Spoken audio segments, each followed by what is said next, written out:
اعوذ باللہ من الشیطان الرجیم بسم اللہ الرحمن الرحیم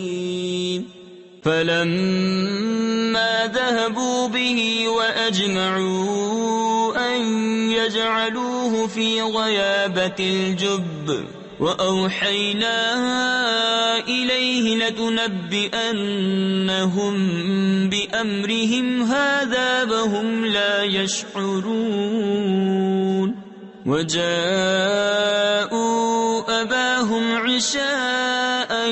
يبكون قالوا يا أبانا إنا ذهبنا نستبق وتركنا يوسف عند متاعنا فأكله الذئب وما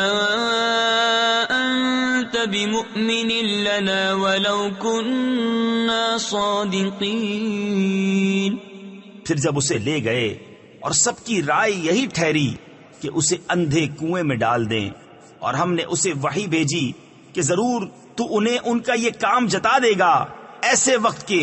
وہ نہ جانتے ہوں گے۔ اور رات ہوئے اپنے باپ کے پاس روتے ہوئے آئے، بولے اے ہمارے باپ، ہم دوڑ کرتے نکل گئے اور یوسف کو اپنے اسباب کے پاس چھوڑا تو اسے بھیڑیا کھا گیا، اور آپ کسی طرح ہمارا یقین نہ کریں گے اگرچہ ہم سچے ہوں۔ صدق اللہ العظیم۔